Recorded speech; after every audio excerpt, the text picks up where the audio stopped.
Hi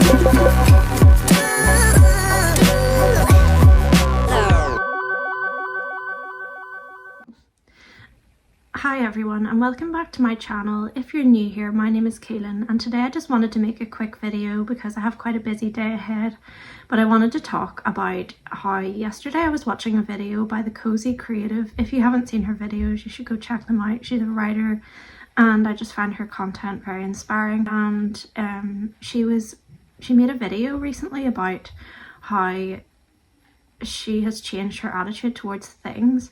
And in the video she was talking about her childhood and how she kind of looks back on that time as like a time whenever she really appreciated the things she had because she had to wait for them and she had to save for them or save them for Christmas or birthday requests because she wasn't able to buy them whenever she wanted, and how she really loved those items and she can still remember, almost like taste the memories of receiving them.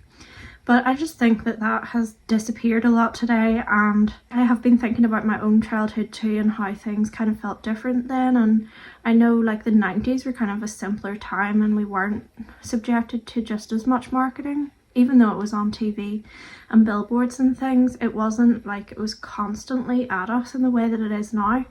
And I always kind of think fondly of like things I owned in that time because they just meant more because we had so much less of everything. They were higher quality items that really lasted and you had them for years and they meant a lot to you, and they were usually things that I had to wait for, or like I remember saving money a lot as a kid. If I ever got like pocket money from grandparents and things like that, I would put it in my little savings tin and keep it, and I never like felt the urge to buy. It wasn't as accessible to us, and because like we lived in the countryside, it was only like half an hour from Belfast, but we didn't go into Belfast as often, and the shops that I had in my village were more like for essential items, so you weren't exposed to kind of the opportunity to buy things as often. And if we did go into town, for example on a Saturday or something with my granny, we would window shop a lot, and I don't remember buying things as much. And I think things in a way were more expensive, but they were higher quality, and that meant that you had to think through your purchases and you couldn't just buy everything in sight. So yeah, I can remember like for example getting clothes maybe like once or twice a year, and like it meant a lot because you'd get a couple of items that you would wear to death and they were really comfortable and well made. And I remember being given things like knitted jumpers by my granny, and my daughter still wears like the ones that she gave me as a kid, so it's nice to see her wearing them now, and to kind of every time she wears it, it makes me think of my granny, and it just is more meaningful to me than a lot of the rubbish that fills our lives nowadays. And I really wanted to declutter a lot this year, and I just want to simplify and streamline our lives because I'm tired of clutter taking over, and I want to go through like object by object because I get very overwhelmed by looking at one space and I see it as a whole and a whole mess in one go, and I then feel like I can't function and I can't make basic decisions about what to do with the stuff. So I think if I take it one object at a time, it just makes it much simpler. Like for example, like do I wear these? Yes, I wear them nearly every day. Like so obviously I would keep those. Or like my daughter got me this and that means a lot to me because she actually spent her own money on it and it's just really cute, and every time I see it, it makes me smile. But there are other objects where you look at them and you think like I haven't used that, or it doesn't really make me feel good. And I have some kind of like sentimental items I'm thinking about getting rid of because I feel like they have almost like bad energy attached to them because they're from the past and it reminds me of bad times. And yeah, I need to face up to that and kind of go through it and decide what to do with it this year because I've just been putting it off. But I just think, I'm starting to think, if something doesn't serve you in your house and it doesn't make you feel good, like why keep it? It's just taking up space and kind of almost giving like a bad air to the place. So yeah, I've been thinking about that a lot, and I'm kind of waiting for the kids to go back to school to start, because then I can really kind of get stuck in and they won't sort of get involved and talk me out of it. And I'm not going to like make those decisions about their stuff on my own, but I just feel like I can clean better when everyone's out of the house.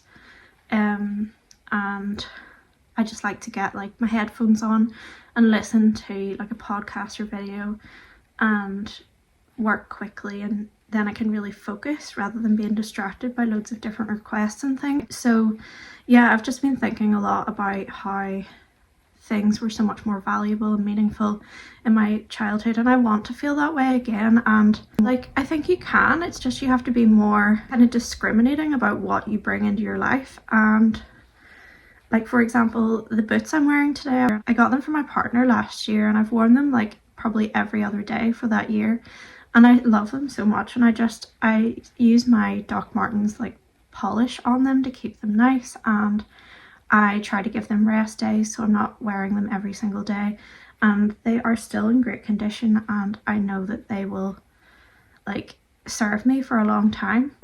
But then there's other things where I think I just bought that because I needed something and I did it quickly, and like maybe it won't really last. Like, for example, I needed summer shoes last year, so I got these Converse, and look at how dirty they are. Like, I need to wash them, yes, but I also wonder like how much can they be salvaged, and they haven't really lasted as well as my Docs would. But I just needed summer shoes at the time, and I like the sunflower design on them, and I do feel like they're me in that way, but maybe they're not practical, and it was more of an impulse buy, and just like, I need something, I'll buy it now. But I think I would like to, like, I'm almost kind of like dreading when the weather becomes warmer, because I don't have very many shoes, and I'm thinking about that with my no-buy. I have one pair of sandals, I have those Converse.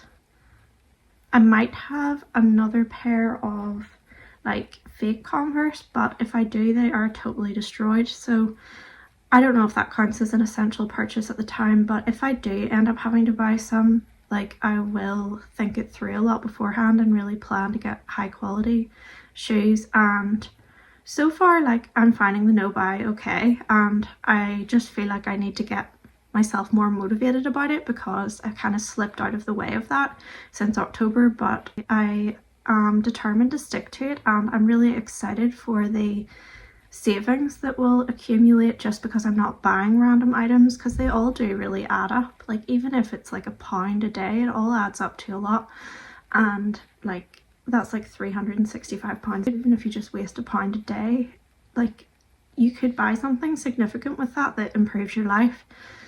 And yeah, I just had some thoughts about that and wanted to share them this morning, and I would like to make another video kind of going into the specifics of my childhood and the ways in which my parents like taught us to be frugal. Maybe not even intentionally, but just through their own habits, because they like grew up in the 60s and stuff. Like, they just had less stuff then, and also kind of coming from like Northern Ireland during the Troubles, like it was just more of a time of deprivation and struggle. So I just think that that could be a good video, but I want more time to get into that. Like, and today I just wanted to kind of say hi and just share a few thoughts before I head out, because I'm going to take the kids to the library. I have to walk the dogs. The dog we've been minding over Christmas is going home today. His owner's flight was cancelled, so they're back a day late, but I haven't heard yet when they're coming. And then we're going to my sister's house for a while, which is quite a distance away from here, and it'll be nice to see my nieces and nephew. And then after that I have to pick up my partner from work because it's very icy, and I don't really think it's safe for him to come home on his bike down the big hill. So yeah, we have a lot to do today, but I will get into that in more detail soon. And yeah, thanks for watching and subscribing, and I hope you all have a great day. Bye.